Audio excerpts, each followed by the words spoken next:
Fear crawled through the alien ranks like a hungry animal searching for prey. Soldiers who had marched across the surfaces of conquered planets now jumped when leaves rustled in the wind.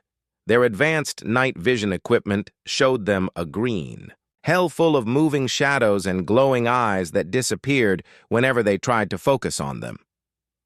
Lieutenant Song Yi moved through this chaos like smoke drifting between the trees. She had learned to hunt in these very forests when she was just a child, following her grandfather as he tracked deer and wild boar through the mountain paths. Her grandfather had taught her to read the secret language of the forest, the way broken twigs and disturbed earth could tell stories about who had passed. By and when.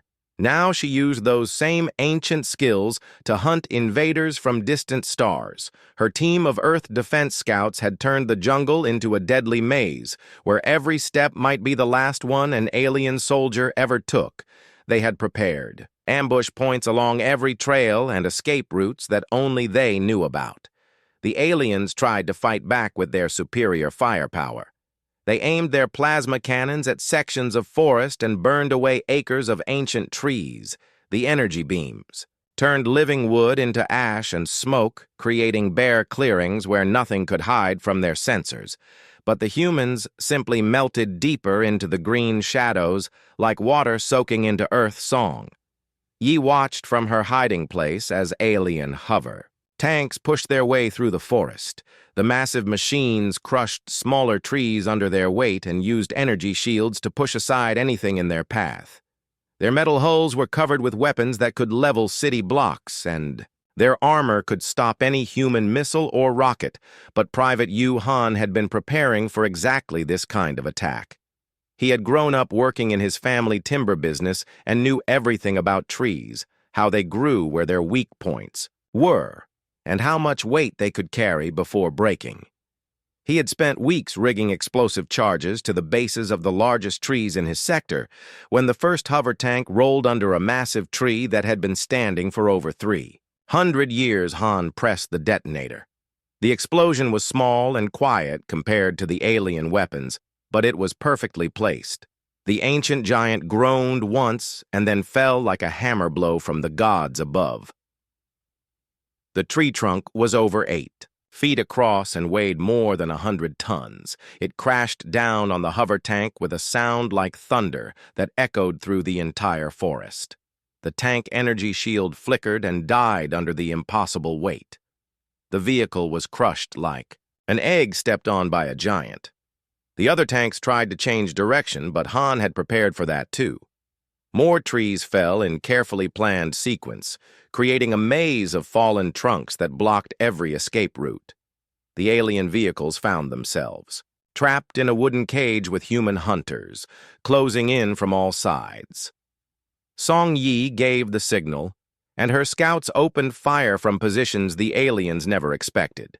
Arrows came from above, while rifle bullets came from ground level.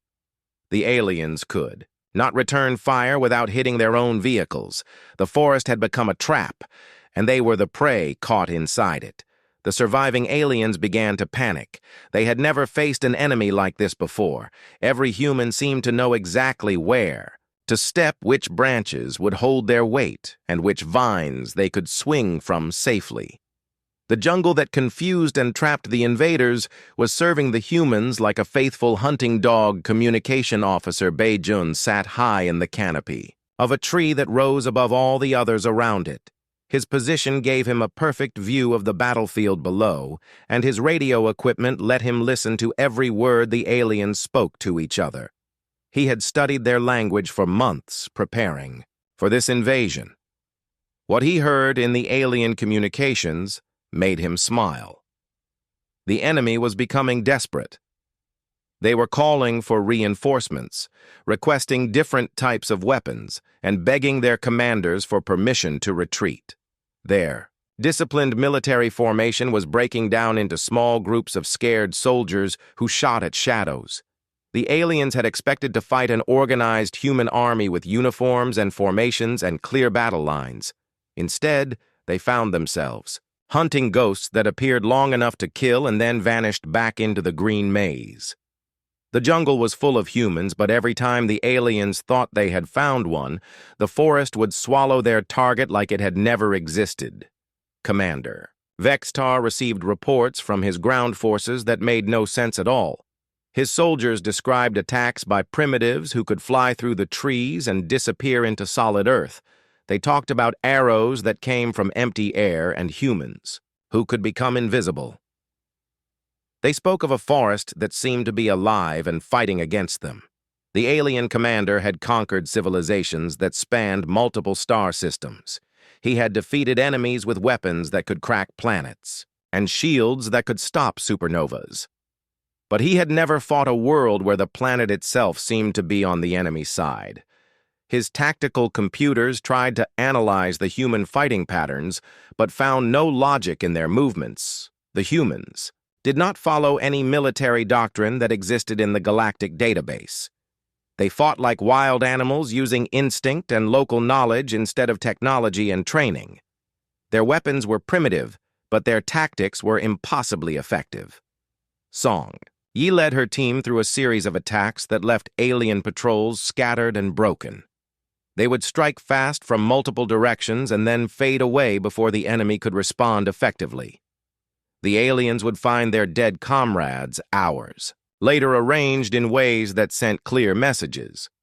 This is what happens to invaders in our home.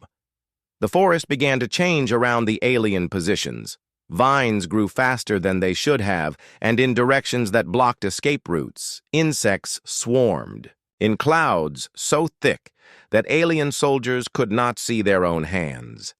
Strange diseases began spreading through their ranks, carried by mosquitoes and other local creatures. Private An B had been a botanist before the war, and she knew secrets about plant growth that most people never learned. She had spent months before the invasion, planting fast-growing species in strategic locations and treating them with natural growth enhancers. When the aliens burned sections of forest, her plants grew, back in days instead of years. The aliens found themselves fighting an enemy that could regenerate faster than they could destroy it. Every cleared area would be green again within a week. Every destroyed human position would be replaced by 3 new ones. The jungle was healing itself and growing stronger with each passing day. Night fell over the forest like a living thing, and the real hunt began. The aliens had technology that let them see in complete darkness, but the humans had something better. They had grown up in this darkness and knew every sound, every smell, every movement that belonged, and which ones meant danger. Song Yi and her scouts became shadows that danced between the trees. Their feet found solid ground in marshes that swallowed alien boots. Their hands knew which vines would hold them and which branches would support their weight. They moved through the forest canopy like their ancestors had done for thousands of years. The aliens huddled in their camps surrounded by energy barriers and automatic weapons, but they could not escape the feeling that they were being watched from every direction. Every alien soldier knew that death was hiding just beyond the edge of their light, waiting for the perfect moment to strike. The jungle had become a living weapon in the hands of people who understood its every secret. The war that was supposed to last hours was now entering its second week, and the mighty Galactic Empire was slowly being eaten alive by a forest, full of humans with primitive weapons and unbeatable determination. Commander Vexatar stood tall on the metal floor of his giant warship. His 4 red eyes looked down at the small blue and green planet spinning slowly below them. Earth looked so quiet and peaceful from up here, like a tiny marble floating in the black space around it. The alien commander felt his chest swell with pride as he thought about how easy this invasion would be. His ship was bigger than most human cities. It had weapons that could turn mountains into dust and shields that could stop any attack the humans might try. The metal walls around him hummed with power that came from the heart of a dying star. His crew of 2,000 alien warriors waited in the lower decks, all of them eager to add another planet to their growing empire. The bridge doors slid open with a soft hiss, and his second officer walked in. The creature looked like a mix between a lizard and an insect, with green scales covering most of his body and 6 arms that moved in strange patterns when he talked. His breathing mask made wet sounds as air moved through the tubes connected to his gills, Commander. "The scans are complete," the second officer said while looking at a glowing screen in front of him. "The humans have built their military bases in the strangest places. They have hidden their soldiers inside thick forests and jungles. They think trees and plants will protect them from our plasma cannons." Vex'tar made a sound that was like laughter, but much more cruel. The other aliens on the bridge joined in, making a chorus of hissing and clicking sounds that filled the air. Their voices showed how funny they thought this whole situation was. These primitive humans were going to try to fight the mighty Galactic Empire with sticks and stones. "Show me their pathetic defenses," Vex'tar ordered, while walking closer to the main viewing screen. The screen lit up with images of Earth taken from high above. Green jungles covered huge parts of the planet like thick carpets made of leaves and branches. The scans showed heat signatures of humans hiding deep inside these green areas. They had dug holes in the ground and built small shelters between the massive trees. Some of them were sitting so still that the sensors almost missed them completely. "Look at this, Commander," another officer called out from his station. "They have no energy shields around their bases, no force fields to stop our attacks. Their strongest weapons shoot small pieces of metal that move slower than our emergency escape pods. They still use chemical explosives that make smoke and fire instead of clean plasma energy." The alien crew burst into more laughter. Several of them made jokes about how they would finish this invasion before lunchtime. Others talked about the medals they would receive for conquering such a backward planet. The ship filled with the sounds of alien voices, all talking about how easy this battle would be. Deep below, on the surface of Earth, in the heart of the Amazon rainforest, Sergeant Kim Day sat perfectly still against the trunk of a tree that was older than most human civilizations. The massive trunk was so wide that 20 people holding hands could not reach around it. Thick vines hung down from branches high above, creating curtains of green that blocked out most of the sunlight. Day had been born in these mountains. His father had been a hunter and his grandfather before him. His family had lived in these forests for hundreds of years, learning every secret the jungle had to offer. He knew which plants were safe to eat and which ones could kill a person in minutes. He could tell what animals were nearby just by listening to the sounds of birds and insects. He could move through the thickest undergrowth without making a single sound. His dark eyes watched the alien ships coming down through the canopy like metal birds dropping from the sky. They crashed through branches and scared flocks of colorful parrots that screamed as they flew away. The sound of breaking wood echoed through the forest as the heavy ships pushed their way down to the ground. Around him, his team of Earth Defense Force soldiers waited in complete silence. They had been hiding in these positions for 3 days without moving more than necessary. Each person had covered themselves with mud and leaves until they looked like part of the forest itself. They had learned to breathe slowly and keep their hearts beating at a steady pace, so the alien sensors could not detect them. Jin crouched behind a fallen log that was covered in bright green moss. His rifle was an old design that used gunpowder and metal bullets instead of energy beams. The aliens would think it was primitive and useless, but Jin had been hunting in these woods since he was a child. He could hit a moving rabbit at 200 meters. He could put a bullet through a coin tossed in the air. His weapon might be simple, but his skill with it was deadly, 20 meters away. Li Hana adjusted her communication device. Her fingers moved quickly over the simple controls as she sent coded messages to other hidden units throughout the jungle. The messages were short and used words that sounded like bird calls or insect sounds to anyone listening. The aliens had technology that could break most human codes, but they would never suspect that the sounds of the forest itself were carrying military orders. The alien ships finally reached the ground with loud crashes that shook the earth and sent small animals running in all directions. Steam rose from their hot metal hulls as they cooled in the humid jungle air. Doors opened with mechanical sounds, and alien soldiers began stepping out into the green world around them. The invaders wore armor that gleamed like mirrors and carried weapons that hummed with electrical power. Their helmets had glowing displays that showed them maps and target information. Each soldier was connected to his squad by radio links that let them talk to each other instantly. Their equipment was worth more than most human cities and had been tested on 100 different worlds. But as they took their first steps into the jungle, something felt wrong. The thick air made their cooling systems work harder than normal. Their sensors showed confusing readings as heat and moisture played tricks on their electronics. Strange sounds came from every direction, making it impossible to tell where any threat might be coming from. Vextar watched from his ship as his first assault. Teams spread out into the forest. His tactical display showed their positions as glowing dots moving slowly through the green maze below. Everything was going according to plan. The humans were hiding like frightened animals while his superior forces took control of their pathetic planet. The commander allowed himself a moment of satisfaction. This would be another easy victory to add to his long list of conquered worlds. His soldiers would crush any resistance, and the Empire would gain another source of resources and slave labor.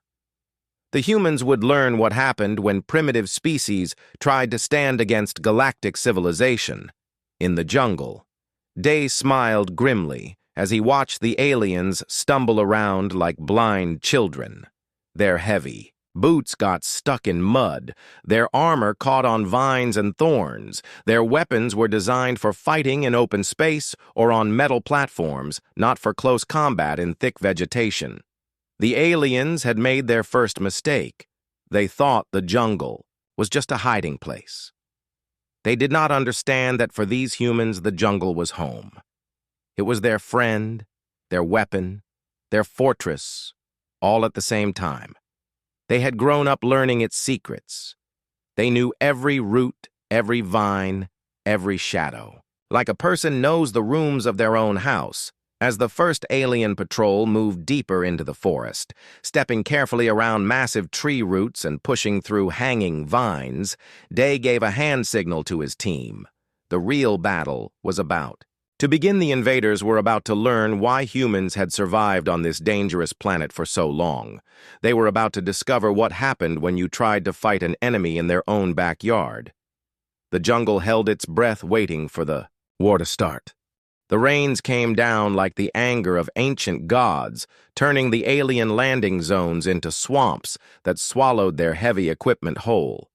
Captain Lee Wan watched from his hiding place as a hover tank worth more than most human cities sank slowly into mud that had been solid ground just hours before. The alien crew abandoned their vehicle and tried to reach higher ground, but the forest had other plans for them.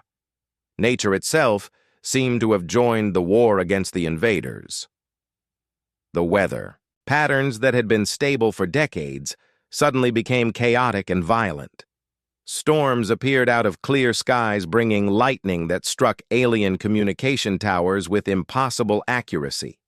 Floods washed away supply depots that had been built on land that had been dry for centuries. Lee Wan led a special unit that had learned to work with the jungle natural defenses instead of fighting against them. His team included former park rangers, wildlife experts, and people who had spent their entire lives learning the secrets of the forest. They knew which sounds would call angry animals and which smells would drive creatures away. The aliens' advanced sensors that could detect a single human heartbeat from orbit were useless when, surrounded by millions of insects that buzzed and clicked and hummed in patterns that confused their computers. Clouds of mosquitoes swarmed around alien camps so thick that soldiers could not see their own hands. Their breathing equipment clogged.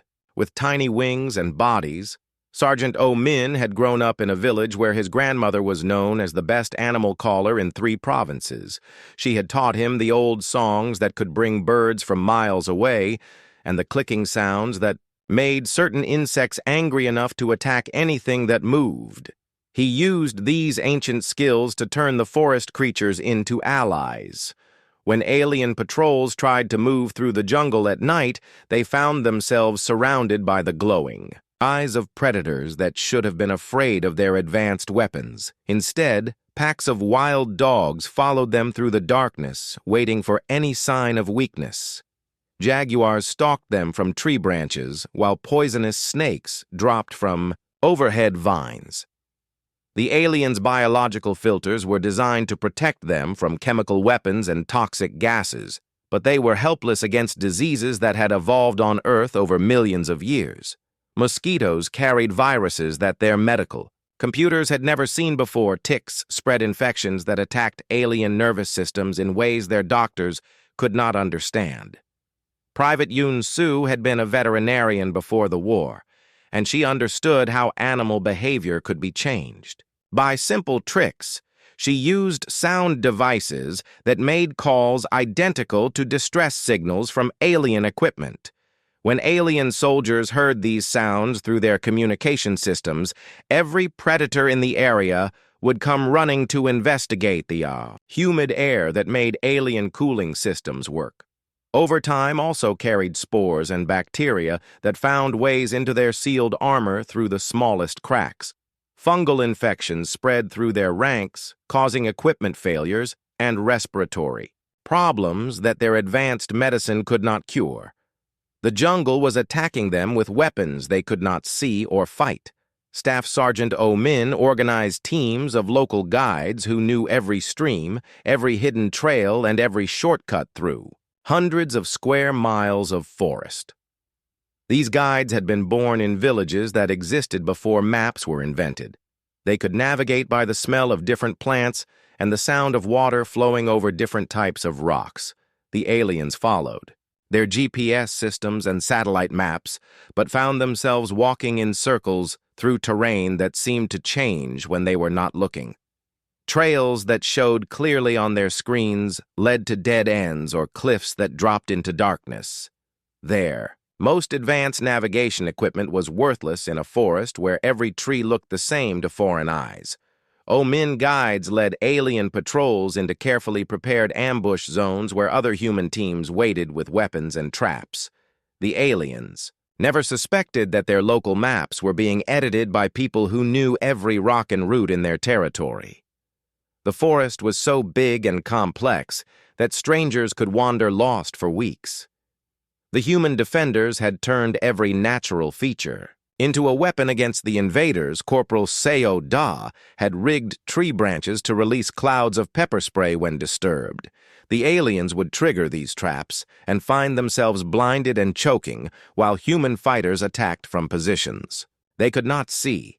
Trained monkeys stole alien equipment and carried it high into the canopy where recovery was impossible. The intelligent animals had been taught to recognize the glowing lights and electronic sounds that marked alien technology. They could strip a sleeping soldier of his weapons and communication gear in minutes. Private Kim Ho used bird calls to coordinate attacks across miles of terrain. Different songs meant different things and could carry complex messages about enemy, positions, and attack timing. The aliens heard nothing but normal forest sounds while human commanders planned their next moves using a communication system older than civilization.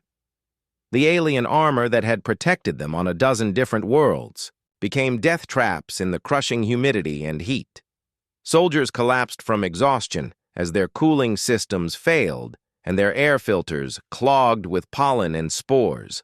The jungle was slowly cooking them alive inside their own protective. Equipment Commander Vextar received medical reports that described his army dying from 1,000 different causes that had nothing to do with human weapons. His soldiers were being killed by insects, diseases, exhaustion, and equipment failures. His advanced military force was being defeated by the planet itself. The tactical computers on his flagship tried to analyze the situation, but found no logical pattern in the human strategy. The defenders seemed to be using every living thing on their world as a weapon against the invasion plants, animals, weather, and even the soil itself had become part of their military force. Captain Li Wan coordinated attacks that used multiple layers of natural defenses working together. Flash floods would drive alien patrols toward areas where angry hornets waited in massive hives. Lightning storms would knock out alien electronics, while human fighters moved through the darkness using nothing but their knowledge of local terrain. The aliens tried to adapt to their hostile environment, but every solution created new problems. Sealed suits protected them from insects but made heat exhaustion worse. Air filters stopped disease but reduced their ability to breathe during combat. Waterproof equipment kept out moisture but trapped their own sweat inside. Night brought new terrors as the jungle came alive with sounds that drove alien soldiers to the edge of madness. Howling calls that seemed to come from everywhere and nowhere. Strange. Lights that danced between the trees and disappeared when anyone tried to investigate. The forest had become a haunted place where reality itself seemed unstable.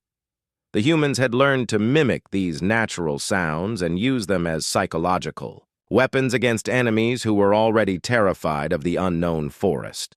They would make calls that sounded like alien distress signals, drawing rescue teams into carefully prepared ambush zones where no rescue would be possible. Alien supply lines collapsed as vehicles became stuck in mud that appeared overnight, and roads were blocked by fallen trees that grew too fast to be natural. Their orbital sensors could not penetrate the thick canopy to guide resupply missions, and landing zones became lakes or quicksand with no warning. The forest had become a living entity that fought alongside the human defenders. Every tree, every animal, every insect was part of a vast network that existed to protect the homeland from foreign invaders. The aliens were learning too late that they had chosen to fight an entire planet, not just the people who lived on it. Commander Vexus Tar looked at his casualty reports and felt something he had never experienced in decades of conquest. The mighty Galactic Empire was being defeated by primitive humans who fought with the wisdom of their ancestors and the fury of a world that refused to be conquered. Captain Zorvek stepped out of his landing pod with the confidence of a warrior who had conquered 12 different worlds. His silver armor gleamed in the patches of sunlight that managed to break through the thick canopy above him. Behind him, 20 of his best soldiers emerged from their own pods, all of them carrying energy weapons that could cut through steel like paper. The alien captain looked around at the strange green world that surrounded him. Everything was so different. From the metal cities and crystal palaces he was used to fighting in, trees rose up like living towers, reaching heights that made him dizzy when he looked up. Their massive trunks were covered in strange plants that seemed to grow on top of other plants, creating layers of life that confused his eyes. His helmet display flickered and showed error messages as the advanced sensors tried to make sense of this chaotic environment. The thermal scanners that worked perfectly in space showed him a mess of heat signatures from plants, animals, and decomposing leaves on the ground. His targeting system kept locking onto moving branches and flying insects instead of enemy soldiers. "Where are the cowardly humans?" Zorvek demanded into his communicator. "Our intelligence reports said they were hiding in these primitive forests." The humid air made his breathing apparatus work harder than normal. Moisture kept building up on his helmet display, making it difficult to see clearly. The weight of his armor, that felt comfortable on solid metal floors, now seemed to drag him down as his feet sank into the soft earth with every step. His soldiers spread out in a standard formation that had worked on every other planet they had invaded. But here in the jungle, the formation fell apart almost immediately. Private Kexavor got his weapon tangled in a hanging vine. Sergeant Mordash fell into a hidden hole covered by fallen leaves. Lieutenant Veltar had to stop every few steps to pull thorny branches. Off his armor, strange sounds echoed from every direction, bird calls that sounded like screams, insect buzzing that got louder and softer without any pattern, rustling leaves that might have been wind or might have been something moving through the undergrowth. The aliens found themselves turning in circles, trying to identify threats that their training had never prepared them for. 50 feet above them, hidden in the thick branches of an ancient tree, Corporal Choi Min watched through the scope of his rifle. He had been sitting in this same spot for 6 hours without moving a muscle. His body was painted with mud and plant juices that made him smell like the forest itself. His clothes were covered with leaves and small branches that had been carefully sewn on to break up his outline. Min had grown up in these mountains. His grandfather had taught him to climb before he could walk properly. He knew every tree in this part of the forest like old friends. He could tell which branches would hold his weight and which ones would break. He could move through the canopy like a monkey, jumping from tree to tree without ever touching the ground. The alien captain was standing directly below him, completely unaware that death was hanging over his head like a patient spider. Min could see the weak spots in the alien armor where the joints connected. He could see the breathing tubes that kept the creature alive. The aliens had built their equipment to stop energy weapons and explosive shells, but they had never thought about simple arrows shot from above. Min signaled to his partner, Private Won-Soo, who was hidden on the other side of the clearing. They had worked together for 3 years and could communicate with tiny hand movements that no one else would notice. Won-Soo was crouched on a platform they had built from woven branches, strong enough to hold a person, but invisible from below. The 2 soldiers had spent 3 days preparing this ambush. They had studied how the aliens moved and learned their weaknesses. They had practiced their attack over and over until they could do it without thinking. The aliens might have better weapons, but the humans had something more important. They had patience, and they had the jungle on their side. Min drew back his bowstring. The arrow was made from local wood, with a metal tip taken from salvaged human equipment. It was a weapon that belonged in a museum compared to the alien energy rifles, but it would do the job perfectly. The alien sensors were designed to detect advanced technology, not simple mechanical devices. The first alien fell without making a sound. Min's arrow found the gap between helmet and chest armor, just like he had planned. The creature dropped to the ground with a soft thud that was covered by the normal sounds of the forest. The other aliens were too busy fighting with the vegetation to notice that their friend had stopped moving. Won-Soo dropped from his hiding place like a hunting cat. His knife was sharp steel that his father had made in their village forge. It slid between the armor plates of his target before the alien could even scream. The creature died, with a look of surprise on his strange face, wondering how a primitive human had gotten so close without being detected. The remaining aliens finally realized they were under attack, but they could not see their enemies anywhere. They fired their energy weapons wildly at the trees. The bright beams cut through bark and leaves, starting small fires that filled the air with smoke. But they hit nothing important because there was nothing there to hit. Panic spread through the alien squad like a disease. They had been trained to fight other soldiers with advanced weapons in open battlefields. They had no idea how to deal with enemies who attacked from above and then disappeared like ghosts. Their formation broke down as each soldier tried to protect himself from threats he could not see or understand. One by one, the aliens fell. Some were killed by arrows shot from impossible angles. Others were taken down by humans who appeared out of nowhere and vanished just as quickly. A few were killed by their own weapons when they fired blindly and hit trees that fell on their squad mates. Within 20 minutes, the entire alien patrol was gone.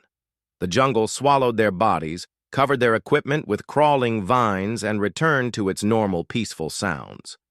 When the next alien patrol arrived 2 hours later, they found nothing but empty forest and the smell of discharged energy weapons hanging in the still air back on his ship.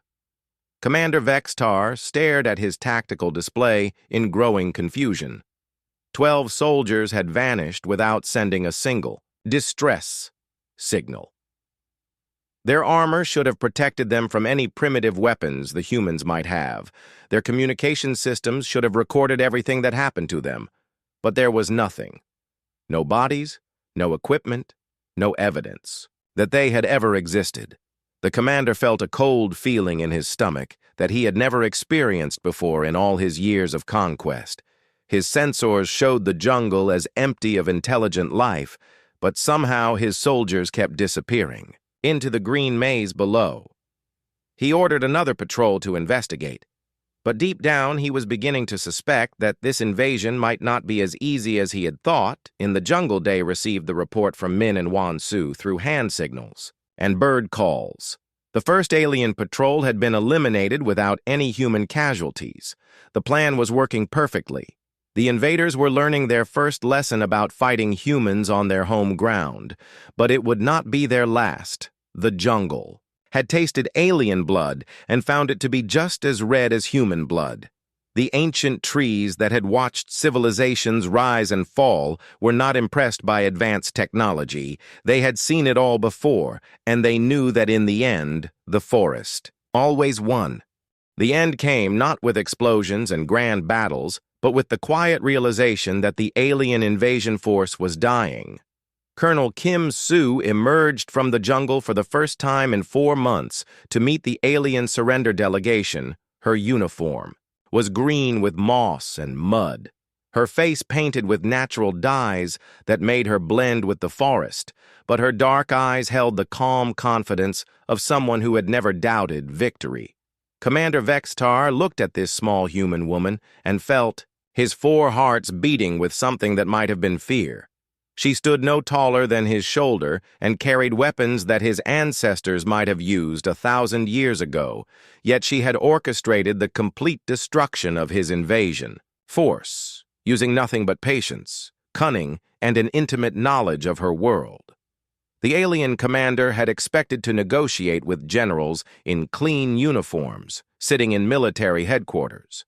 Instead, he found himself in a clearing where massive trees grew through the wreckage of his own equipment. Their roots had already begun to break apart. Alien armor and vines were covering the debris like green funeral shrouds. Your forces will leave our world immediately and never return, Kim Soo said, in a voice that carried the authority of someone who spoke for an entire planet. You will report to your empire that Earth is too dangerous for conquest. You will tell them that humans fight like the jungle itself, patient, deadly, and impossible to defeat. Behind her stood the survivors of the Earth Defense Force. They looked more like forest spirits than soldiers.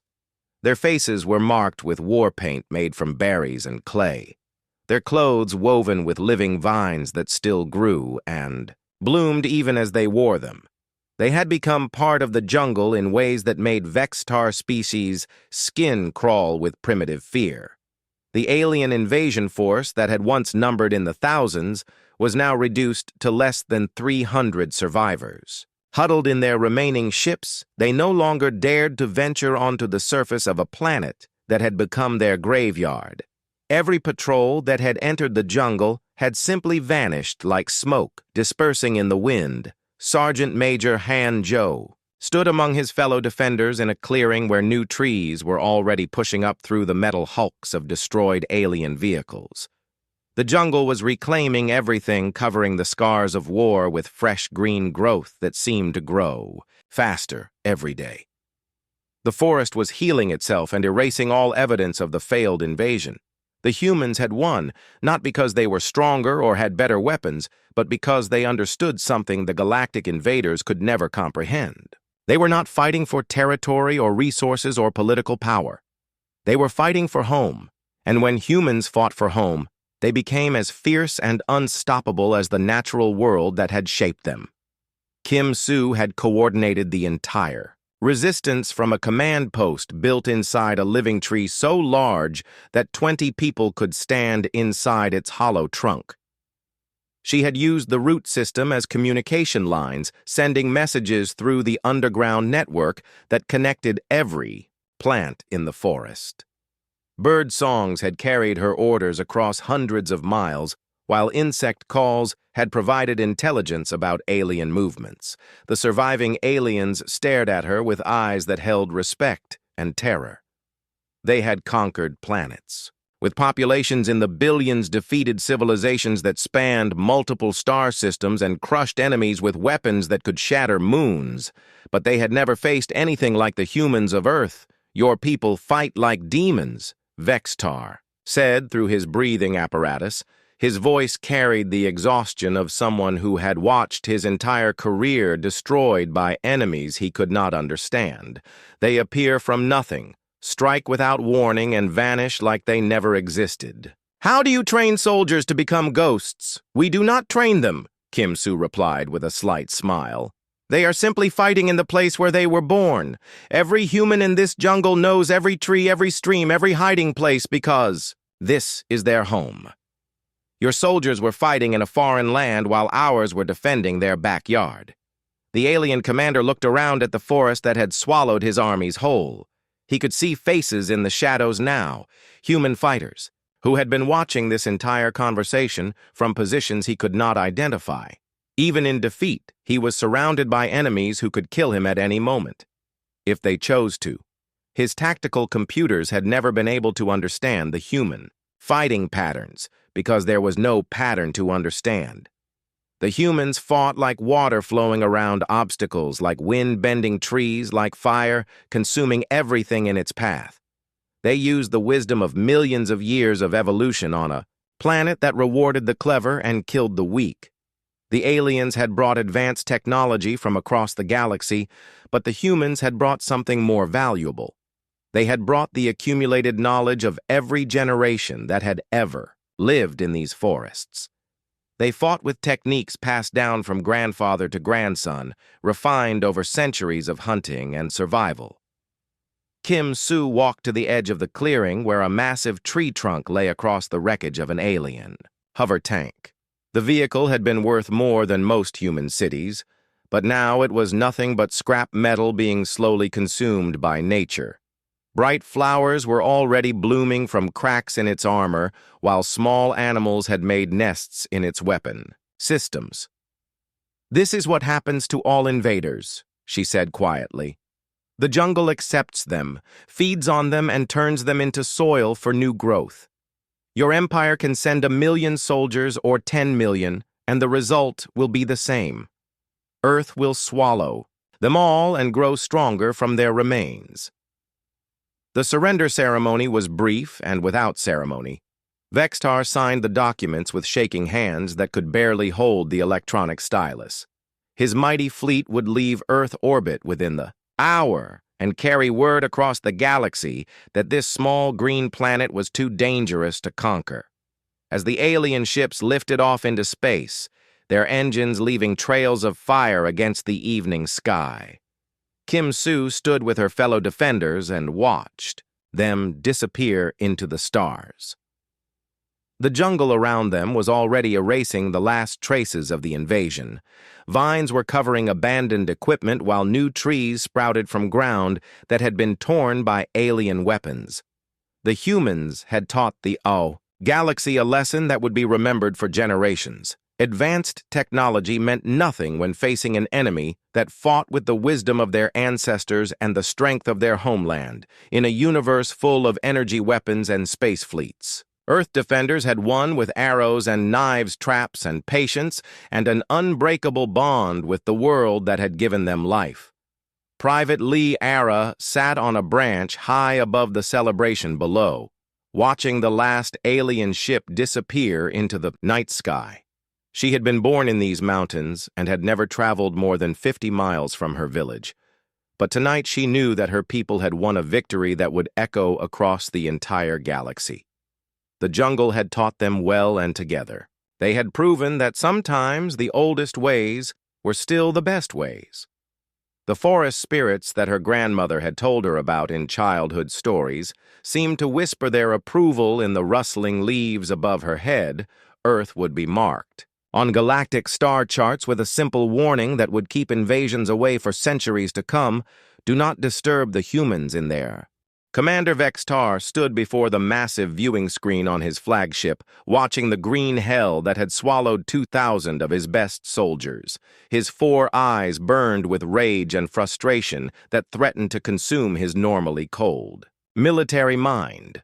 The humans were making him look like a fool in front of the entire Galactic Empire. The reports from his ground commanders painted a picture of complete military disaster.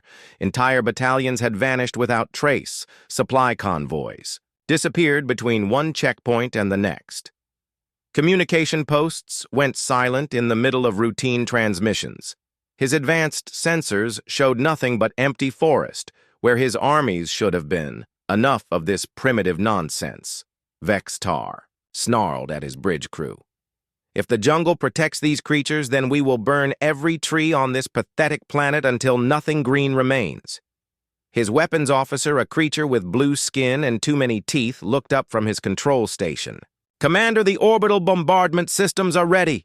We can turn the entire forest region into smoking ash within the hour. Do it, Vextar ordered without hesitation. I want every plant, every tree, every blade of grass destroyed.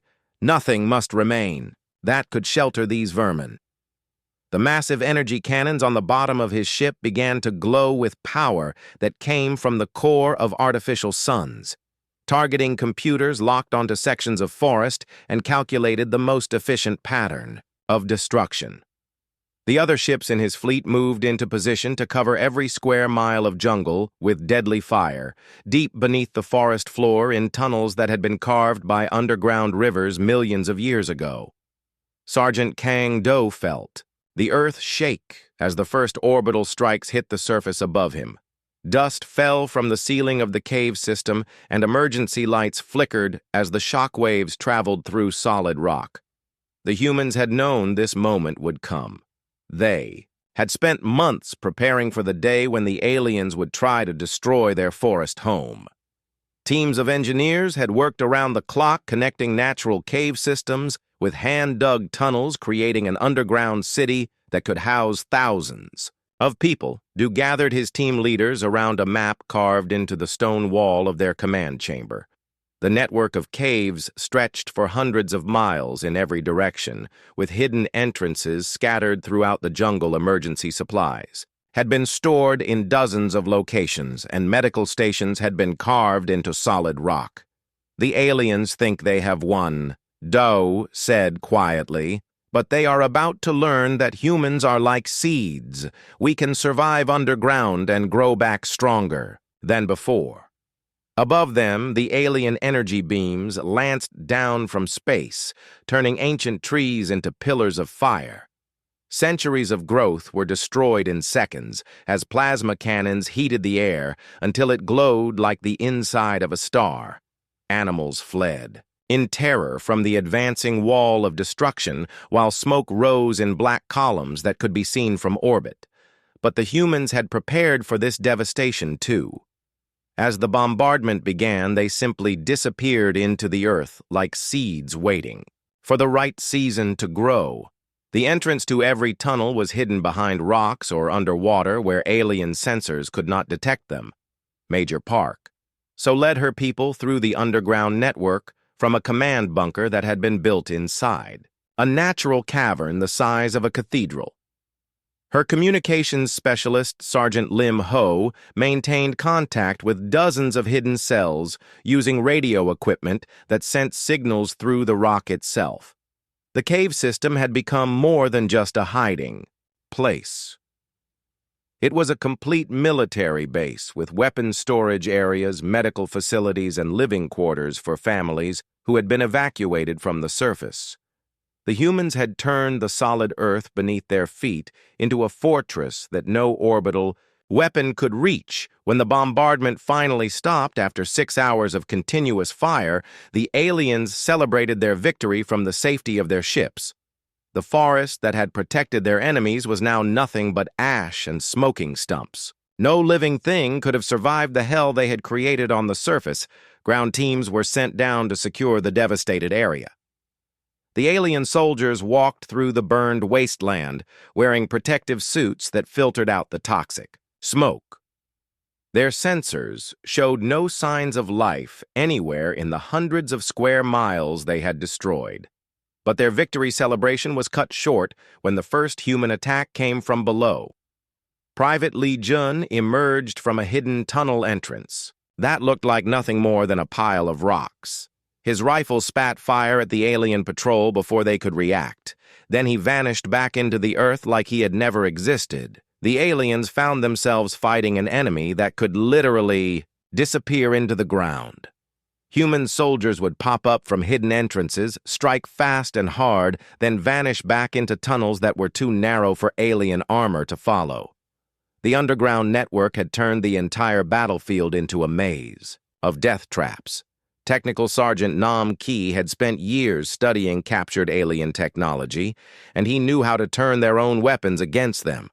When alien patrols found what looked like abandoned human equipment, it would explode with modified alien energy cells. The invaders learned to fear their own technology. The tunnels were perfectly designed for human warfare but impossible for aliens to use.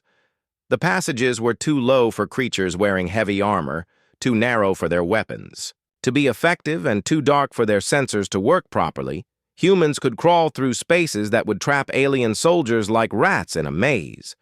Worse still, the humans had learned to use the tunnel system for rapid movement across huge distances. A team could attack an alien position on the east side of the battlefield and be attacking another position 20 miles west before the aliens could even call for help. The forest began to regrow around the burned areas with impossible speed. What the aliens thought was natural recovery was actually a carefully planned reforestation program.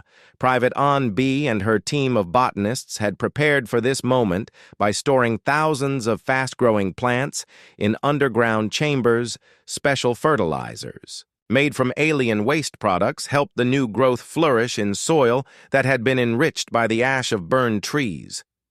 Within days, green shoots were pushing up through the blackened earth. Within weeks, new trees were casting shadows over alien. Patrol Routes Commander Vextar watched this regrowth with growing horror. His orbital bombardment had failed to achieve anything except wasting massive amounts of energy and ammunition.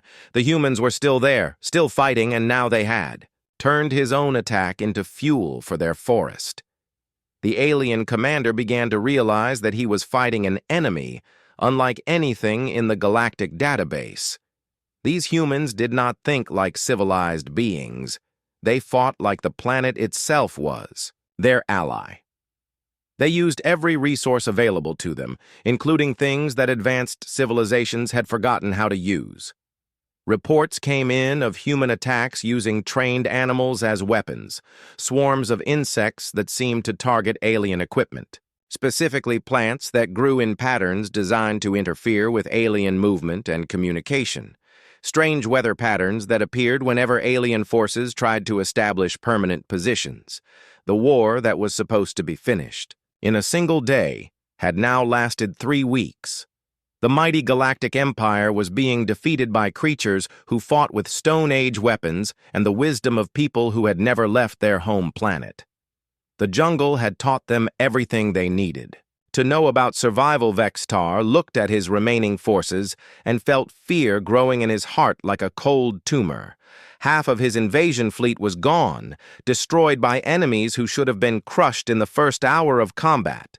His soldiers were demoralized, scared, and beginning to question whether this war could ever be won.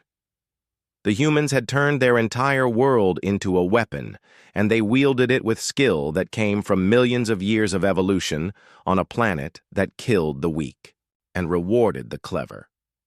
The aliens were learning too late that advanced technology meant nothing when facing an enemy that fought with the fury of a world defending its children.